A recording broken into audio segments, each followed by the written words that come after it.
A 35-year-old man sits in his car outside his house, afraid to go inside. Not because of any physical danger, but because he doesn't know how to face his wife's disappointment, his children's questions, or his own reflection in the mirror. He's successful by every worldly measure: good job, nice house, respected in his community, yet he feels like a complete fraud. This man could be your neighbor, your brother, or maybe even you. Joby Martin opens his groundbreaking book with this exact scenario because it represents millions of men today. Men who have everything the world says should make them happy, yet feel empty, directionless, and fundamentally broken. Martin discovered this crisis isn't just personal, it's epidemic. We're living through the greatest crisis of masculinity in human history, and most men don't even realize they're drowning. The world has spent decades telling men who they should be. Be sensitive, but not too sensitive. Be strong, but not aggressive. Be successful, but don't neglect your family. Be a leader, but make sure everyone feels heard. These contradictory messages have created a generation of men who are paralyzed by confusion, desperately trying to be everything to everyone while losing themselves in the process. Martin realized this after his own devastating encounter with failure. Here was a man who had built his identity on being the perfect pastor, husband, and father. He had all the right answers, preached powerful sermons, and seemed to have life figured out. Then everything came crashing down. His marriage nearly ended, his ministry felt hollow, and he found himself face to face with a brutal truth. He had been living according to the world's definition of manhood instead of God's. That moment in his car, much like the man I described, became his turning point. He realized that every man faces this choice. Will you be the man the world says you should be, or will you discover who you were actually created to be? This isn't just a religious question, it's the fundamental question that determines whether a man lives with purpose and strength or spends his life feeling like he's playing a role that doesn't fit. If you've ever felt like you're not measuring up, like you're missing something essential about what it means to be a man, what you're about to discover will change everything. This isn't just another self-help story about becoming more confident or successful. This is about understanding that there's a blueprint for masculinity that's been obscured by decades of cultural confusion, and when you align with it, everything in your life begins to make sense. The man in the car eventually went inside, but not as the same person who had been sitting there paralyzed by shame and confusion. He went in as a man who finally understood his true identity and calling.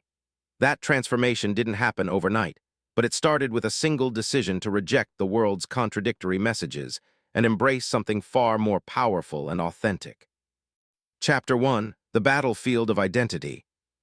Martin discovered that every man is fighting a war, whether he realizes it or not. It's not a war with guns and bombs, but a war for his very soul, his identity, his purpose. The enemy isn't other men or even circumstances, it's the lies that have been whispered into our culture so consistently that we've accepted them as truth. The first lie is that masculinity itself is toxic.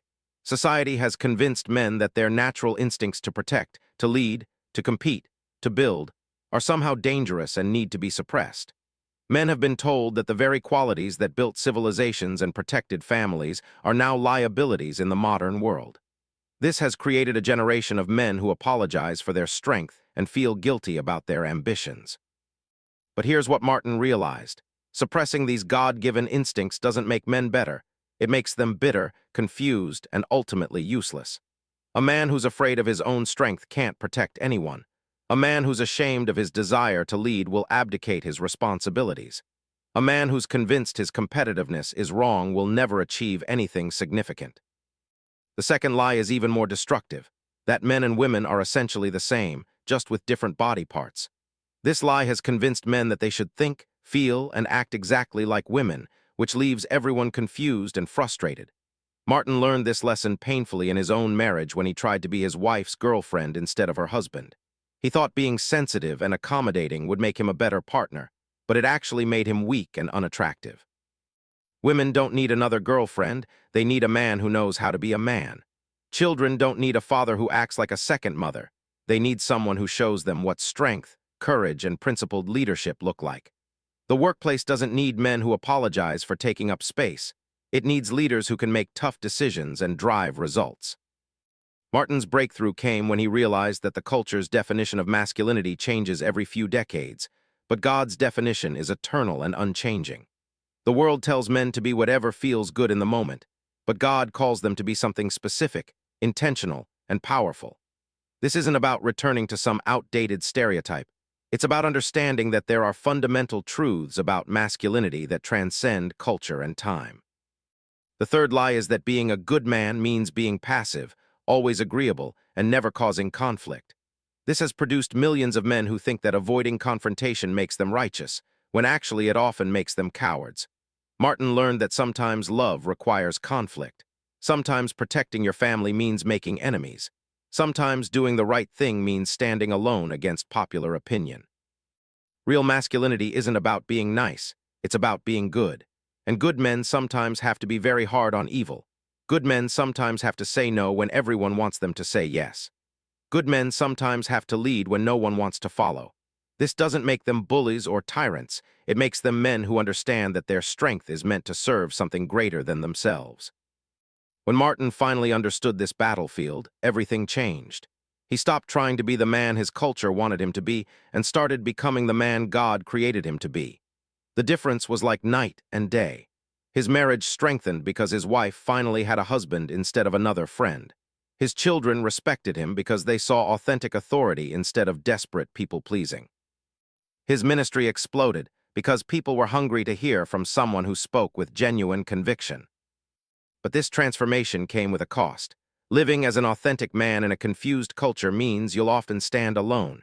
You'll be criticized by people who want you to conform to their expectations. You'll be misunderstood by those who have bought into the lies about masculinity. But you'll also discover something incredible. When you stop trying to please everyone, you finally become useful to the people who matter most. Chapter 2: The Foundation of Authentic Manhood. Deep in the mountains of Colorado, Martin met a man who changed his entire understanding of what real strength looks like. This wasn't some Hollywood action hero or corporate titan.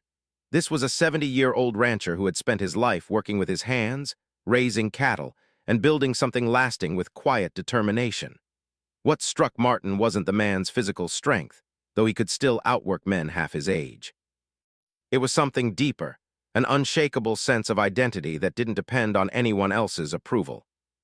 This rancher had never read a book on masculinity or attended a seminar on leadership. He had simply lived according to principles that his father had taught him, principles that had been passed down through generations of men who understood something that modern culture has forgotten. Real manhood isn't about what you achieve or how others perceive you. It's about who you are when nobody's watching and how you respond when everything falls apart. Martin realized that authentic masculinity is built on 3 unshakable foundations. The first is knowing whose you are before you figure out who you are. Every man is searching for significance, trying to prove his worth through achievements, possessions, or other people's opinions. But the rancher had discovered what Martin calls the secret of unshakable confidence, understanding that your value isn't determined by your performance. This is where most men get it wrong. They build their identity on shifting sand, their job title, their bank account, their physical strength, their intelligence, their reputation. But all of these things can disappear overnight. The rancher's confidence came from something that couldn't be taken away. He knew he was created by God for a specific purpose, and that knowledge gave him an anchor that held steady through every storm. The second foundation is understanding that strength without character is just destruction waiting to happen. Martin had seen too many men who were physically powerful, intellectually gifted, or financially successful, but who left trails of broken relationships and damaged lives because they never learned to govern themselves. Real strength isn't the ability to dominate others, it's the ability to control yourself. The rancher demonstrated this principle in how he handled conflict. Martin watched him deal with a dishonest business partner who was trying to cheat him out of thousands of dollars. The rancher had the physical capability and financial resources to destroy this man, but instead he chose a response that was firm, just, and measured. He protected himself and his family without becoming the kind of person he despised. That's the difference between strength and mere force. Strength is power under control. This leads to the third foundation, understanding that real masculinity is always in service of something greater than yourself. The rancher wasn't working 16-hour days to prove how tough he was or to accumulate wealth for its own sake. He was building something that would outlast him, a legacy for his children and grandchildren, a business that employed dozens of families in their small town, a way of life that preserved important values. Martin discovered that men are happiest and most fulfilled when they're pouring their strength into something that matters beyond their own immediate gratification. This is why so many modern men feel empty despite their success. They're using all their energy to build kingdoms with no lasting significance. They're like powerful rivers that have been diverted from their natural course and are now just flooding the landscape instead of nourishing life. The rancher had found his course. Every decision he made was filtered through the question, how does this serve my family, my community, and my God? This wasn't about being self-sacrificing to the point of martyrdom. The rancher clearly enjoyed his life and took pride in his work. It was about understanding that individual strength reaches its full potential only when it's channeled toward collective good. When Martin returned from Colorado, he began rebuilding his own life on these three foundations. He stopped trying to prove his worth through ministerial success and started focusing on being faithful to his calling regardless of the results. He stopped using his intelligence and charisma to manipulate situations and started developing the character to handle power responsibly. He stopped living for his own glory and started asking how his gifts could serve his family, his church, and his community. The transformation wasn't immediate or easy. Breaking old patterns and building new ones never is. But Martin discovered something that the rancher had known all along. When your identity is anchored in truth rather than opinion, when your strength is guided by character rather than impulse, and when your life is devoted to something greater than yourself rather than mere self-advancement, you become truly unstoppable. Not because nothing can hurt you, but because nothing can shake the foundation of who you are. Chapter 3: The Power of Righteous Anger. Martin's most controversial discovery came during one of the darkest periods of his ministry. He was sitting across from a young mother whose husband had abandoned her and their two small children for another woman. As she described the financial devastation, the children's confusion, and her own desperation, Martin felt something rising within him that he had been taught to suppress his entire life: pure, white-hot anger. For years, Martin had been conditioned to believe that anger was always sinful, always destructive, always something that good Christians, especially pastors, should never experience. He had been taught that real love was always gentle, always understanding, always willing to overlook offense. But as he looked at this broken family, he realized that his anger wasn't evil, it was righteous. And more than that, it was necessary. This moment shattered one of the most damaging lies that modern men have absorbed: that anger is inherently wrong, and that good men should never get angry. This lie has created a generation of passive men who tolerate injustice, enable abuse, and stand by while evil destroys the people they're supposed to protect. They've confused being nice with being good, and in doing so, they've abdicated one of their most important responsibilities as men. Martin discovered that Jesus himself demonstrated righteous anger when he drove the money changers from the temple. This wasn't a momentary loss of control. It was a deliberate, focused response to injustice. Jesus wasn't angry because his feelings were hurt or his pride was wounded. He was angry because something sacred was being defiled, something precious was being exploited, something that mattered was under attack. That's the difference between righteous anger and selfish anger. Selfish anger erupts when we don't get what we want, when our comfort is disrupted, when our ego is threatened. It's focused inward and usually destructive. Righteous anger arises when we see injustice, when the vulnerable are being exploited, when truth is being perverted. It's focused outward and can be powerfully constructive when properly channeled.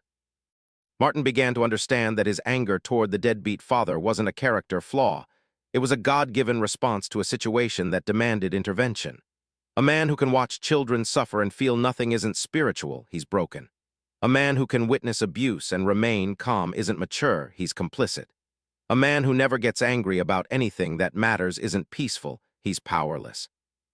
This realization transformed how Martin approached his role as a pastor and as a man.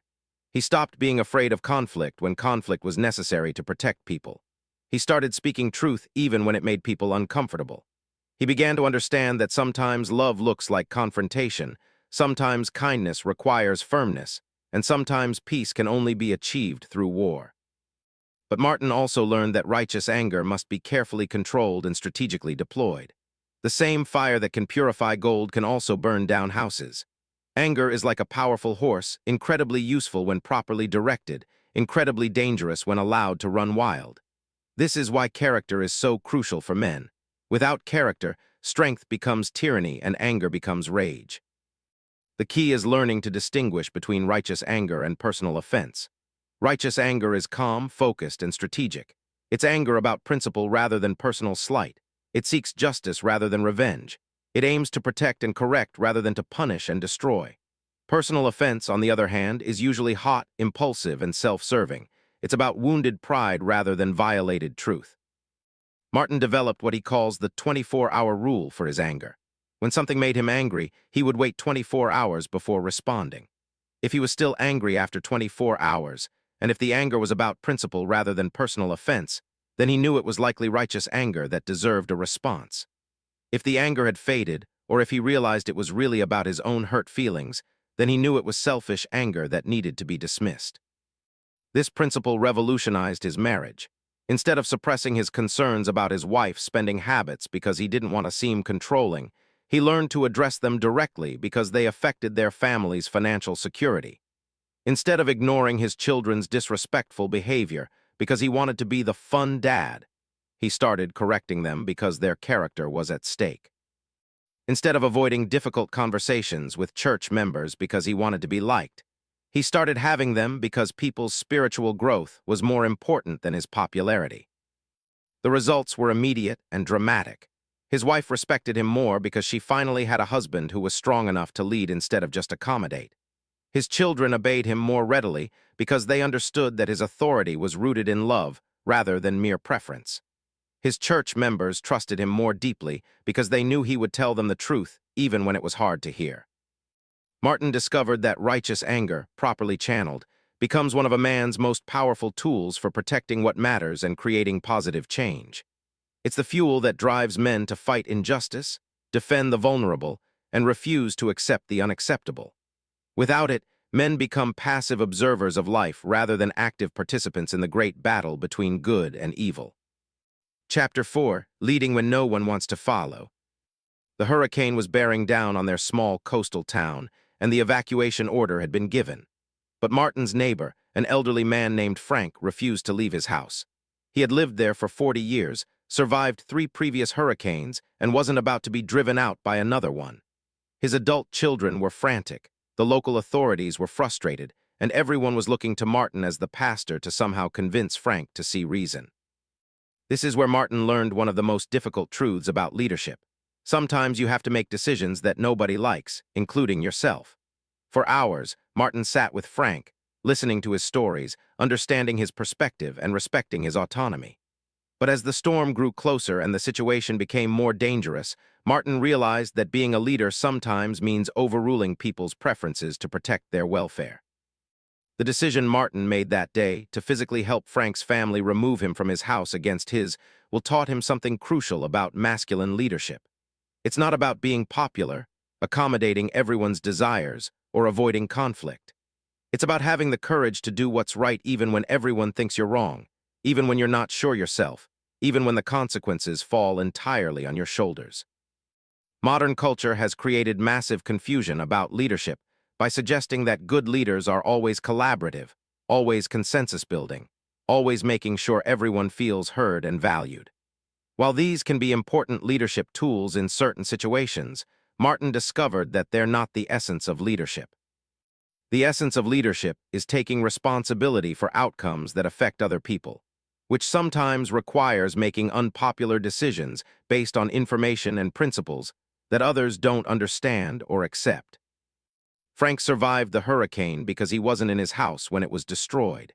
He was angry at Martin for months afterward, but he was alive to be angry. That's the burden of leadership. Sometimes you have to accept people's anger in order to ensure their welfare. Sometimes you have to be the villain in their story so they can have a story to tell. Martin began to understand that this principle applies to every area of masculine leadership. As a husband, he had to make financial decisions that his wife sometimes disagreed with, not because her input wasn't valuable, but because the ultimate responsibility for their family's economic security rested on his shoulders.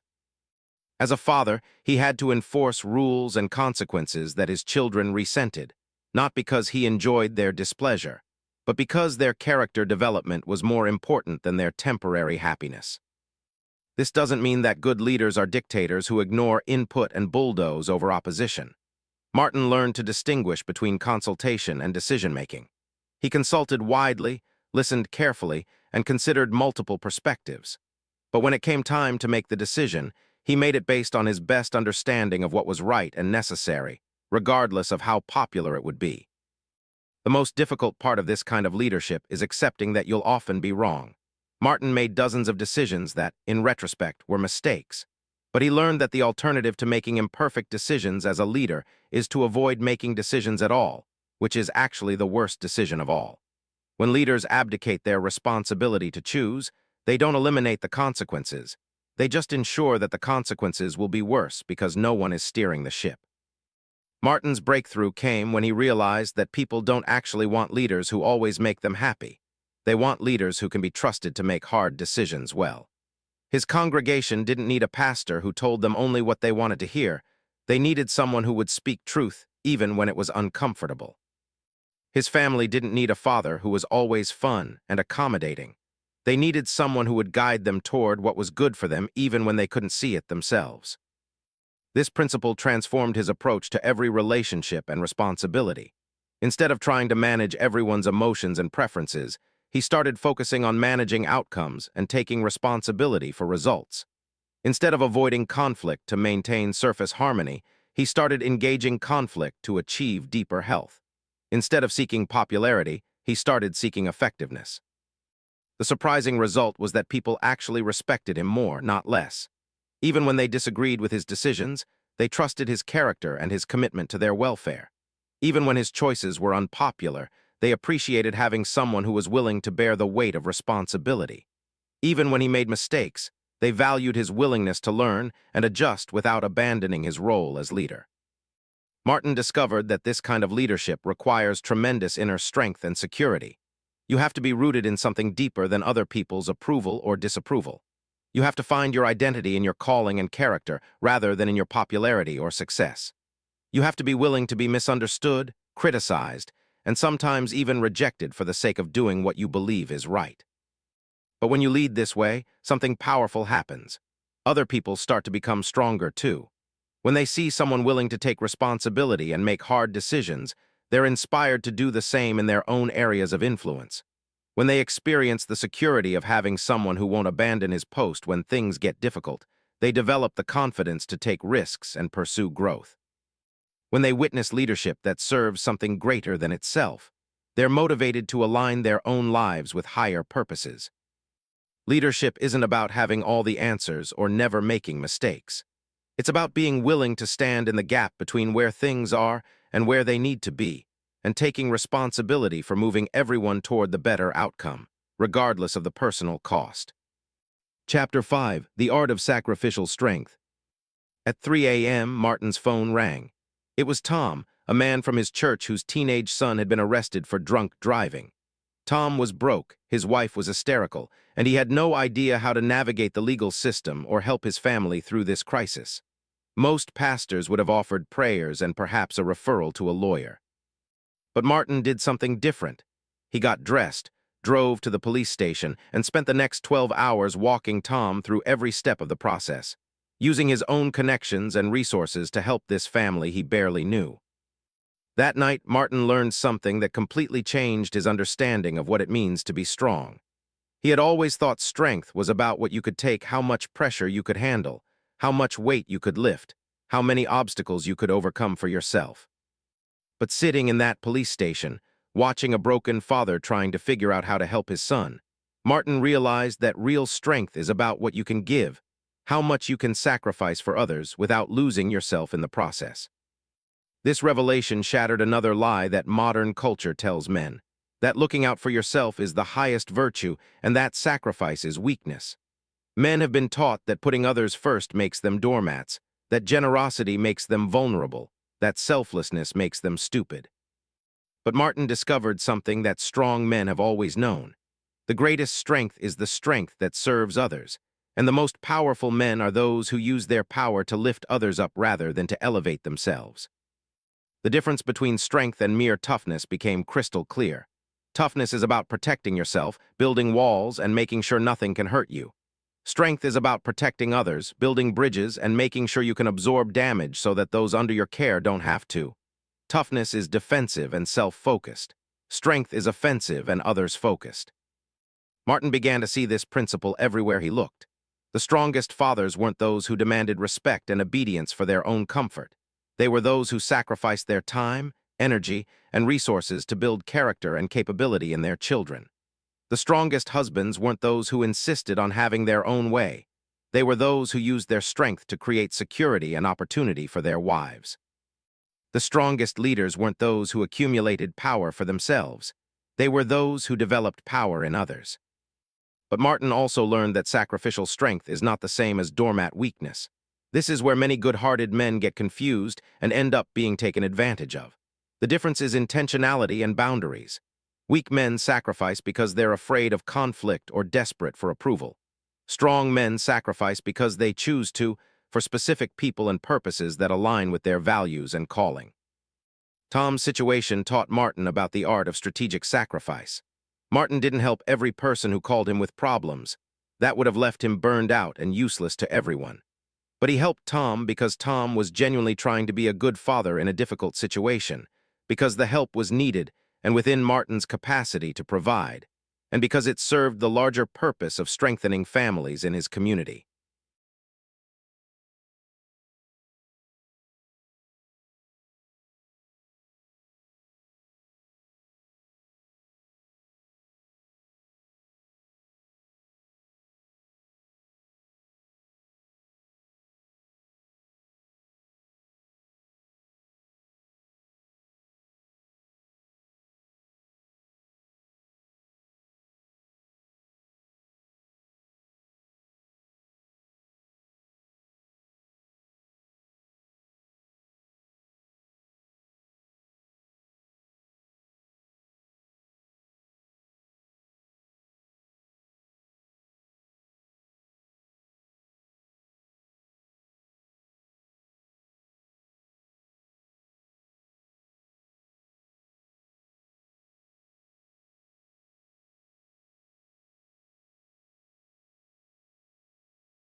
This kind of discernment is crucial for men who want to live with sacrificial strength.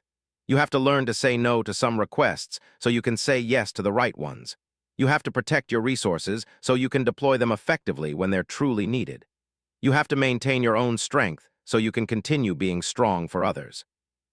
Martin developed what he calls the oxygen mask principle, borrowed from airline safety instructions.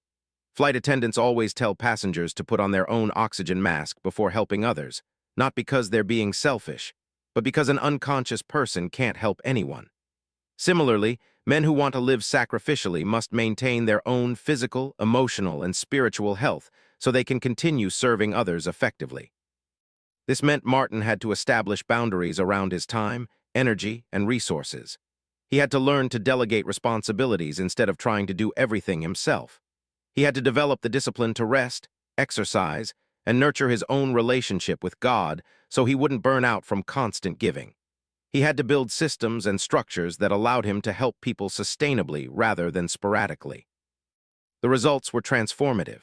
Instead of being overwhelmed by constant crisis and running from one emergency to another, Martin became a calm, steady source of strength that people could rely on.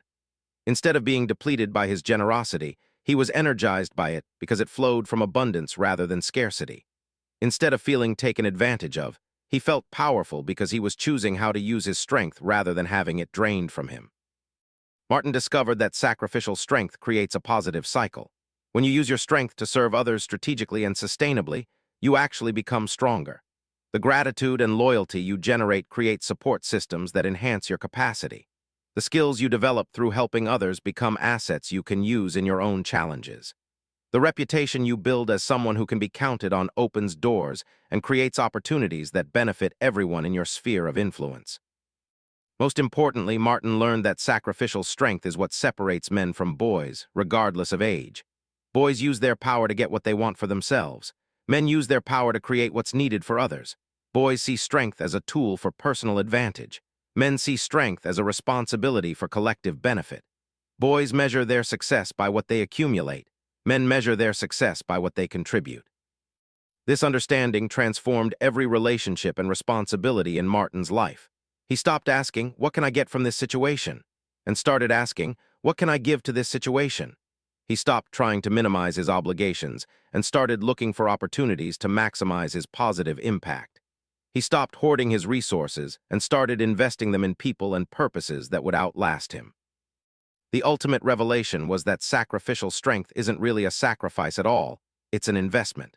When you use your strength to build others up, you're actually building something that will support you when you need it most.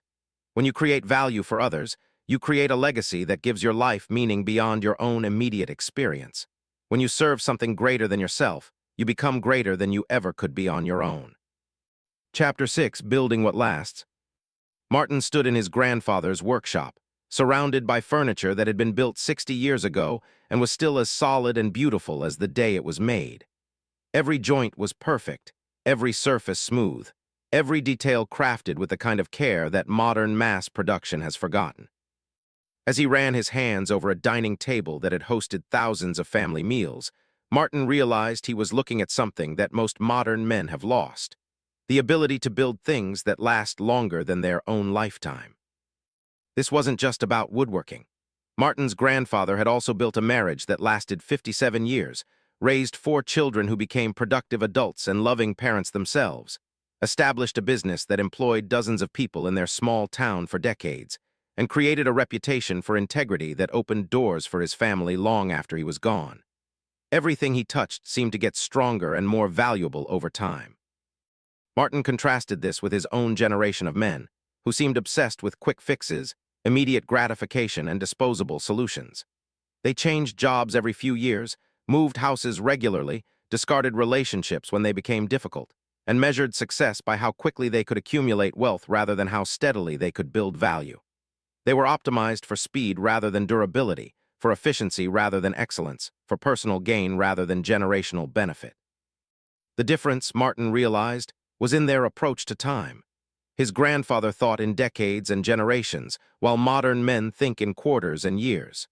His grandfather planted oak trees that would provide shade for his great-grandchildren, while modern men plant grass that needs to be replaced every season.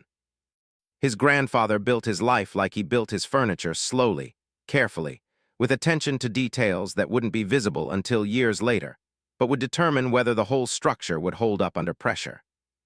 This long-term thinking affected every decision his grandfather made. He didn't choose the cheapest materials or the fastest methods. He chose the ones that would produce the best results over time. He didn't avoid difficult conversations or challenging situations. He engaged them thoughtfully because he understood that problems ignored don't disappear, they compound. He didn't prioritize his immediate comfort over his family's long-term welfare. He made sacrifices in the present to create opportunities in the future. Martin began to apply this principle to his own life and discovered how radically different his decisions became when he started thinking generationally instead of just personally. Instead of spending money on things that would impress people today, he started investing in things that would benefit his family tomorrow. Instead of taking the easy path in difficult relationships, he started doing the hard work of building trust and understanding that would pay dividends for decades. In his marriage, this meant having honest conversations about issues that were uncomfortable in the moment, but necessary for long-term health. Instead of avoiding conflict to maintain temporary peace, he started addressing problems directly so they could build deeper intimacy and understanding. Instead of making decisions based on what felt good right now, he started asking what would strengthen their relationship over the long haul. With his children, this meant focusing on character development rather than just academic achievement or temporary happiness. Instead of giving them everything they wanted to avoid their disappointment, he started teaching them to work for what they valued so they would develop strength and resilience. Instead of protecting them from every difficulty, he started preparing them to handle difficulties well so they could thrive as adults. In his career, this meant building systems and developing people rather than just achieving short-term goals. Instead of taking credit for successes to advance his own reputation, he started sharing credit generously so others would be invested in continued success. Instead of making decisions that looked good on quarterly reports, he started making decisions that would create sustainable growth and lasting impact. Martin learned that building what lasts requires three essential elements: quality materials, solid foundation, and patient craftsmanship.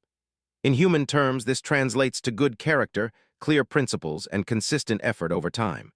You can't build anything lasting on a foundation of lies, shortcuts, or selfishness, no matter how talented or motivated you are. The quality materials of a lasting life are virtues like integrity, courage, compassion, and wisdom. These aren't just nice ideas.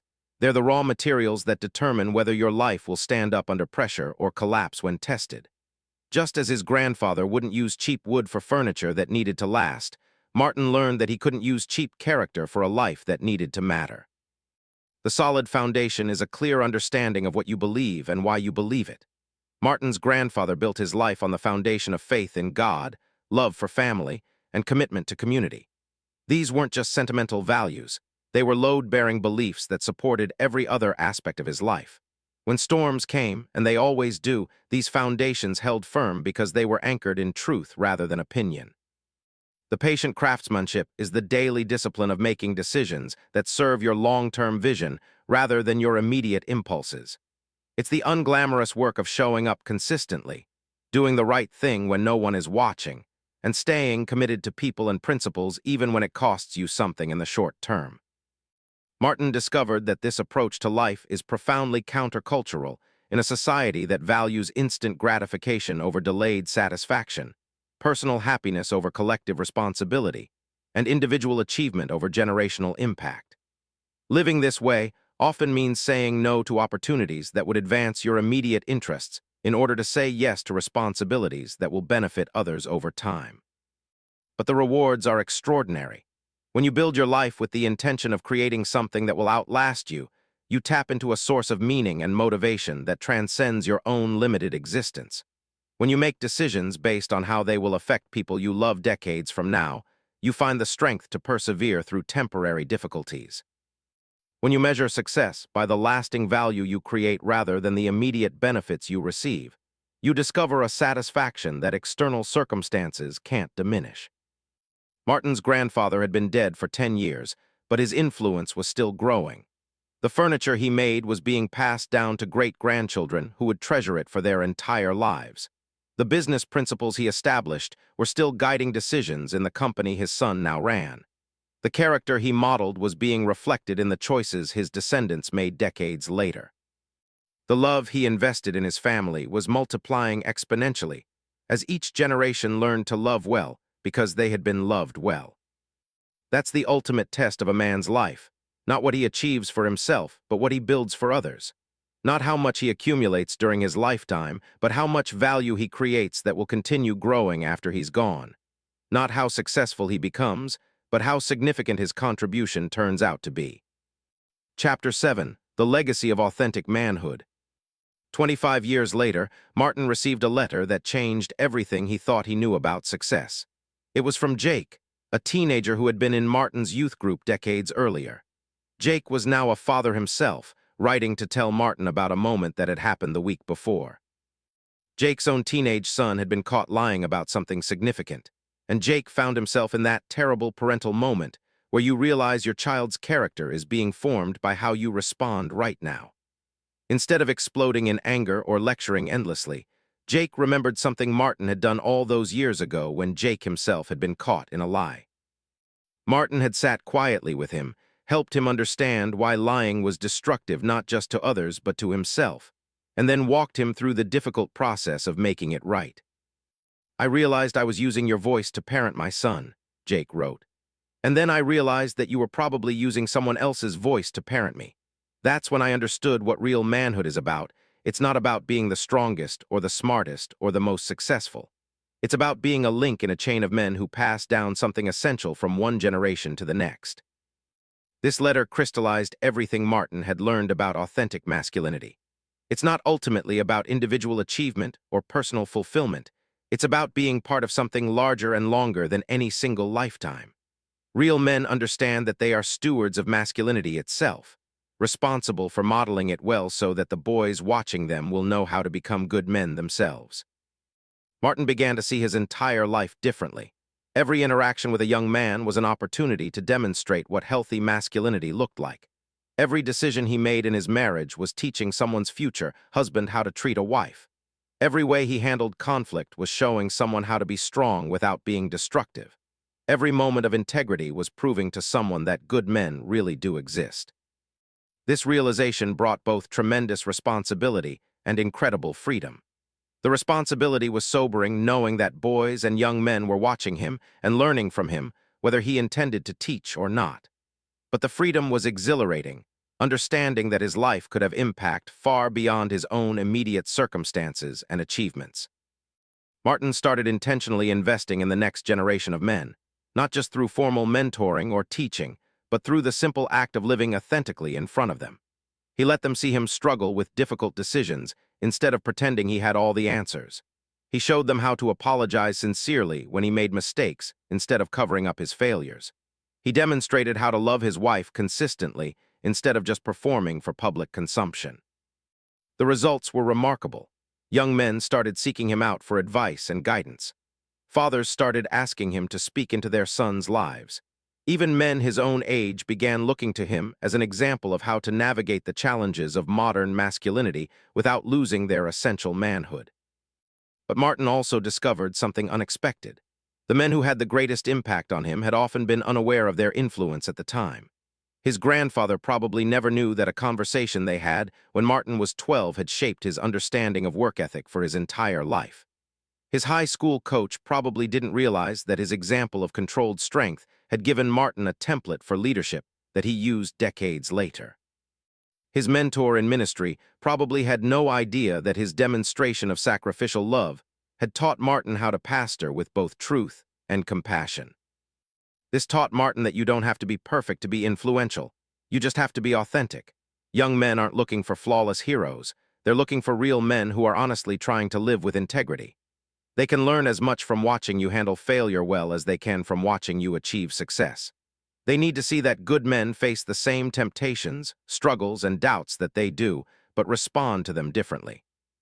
The chain of masculinity that Jake had described in his letter became Martin's organizing metaphor for his entire life. He was a link between the men who had shaped him and the men he was now shaping. His job wasn't to be the strongest link in the chain. It was to be a reliable link that could receive what had been passed down to him and transmit it faithfully to the next generation. This perspective transformed how Martin thought about his own failures and limitations. Instead of being paralyzed by his imperfections, he became motivated to learn from them and grow through them so that he could pass down wisdom rather than just repeating mistakes. Instead of hiding his struggles, he became open about them in appropriate ways so that other men could learn from his experience. Martin realized that every man faces the same fundamental choice. Will you be a link that strengthens the chain, or will you be a weak point where it breaks? Will you pass down something better than what you received, or will you allow the transmission of good masculinity to stop with you? Will you invest in the next generation of men, or will you leave them to figure it out on their own? The men who choose to strengthen the chain don't do it for recognition or reward. Most of the time, they never even know the full extent of their impact. They do it because they understand that masculinity is bigger than any individual man, and that they have a responsibility to preserve and transmit what is good about being a man while helping to heal what has been broken. As Martin reflected on his journey from confusion to clarity, from weakness to strength, from selfishness to service, he realized that authentic manhood isn't a destination you arrive at, it's a direction you travel in. There's always more to learn, more ways to grow, more opportunities to serve, more chances to model what healthy masculinity looks like for the next generation. The letter from Jake had reminded him that his life was not just his own. Everything he did, every choice he made, every way he responded to pressure or success or failure was teaching someone something about what it means to be a man. That's both the burden and the privilege of masculine leadership, knowing that you are always representing something larger than yourself. But it's also the source of ultimate meaning and satisfaction. When you understand that your life is a link in an eternal chain, when you realize that you are part of a story that began long before you were born and will continue long after you die, when you grasp that your job is to receive, refine, and transmit the best of masculinity to the next generation, that's when you discover what you were really created for. That's when you stop trying to be the man the world says you should be and start becoming the man you were actually created to be. That's when you find your place in the eternal story of men who stand firm and act like men, not for their own glory, but for the sake of everyone who depends on them and everyone who is watching them learn how to be strong.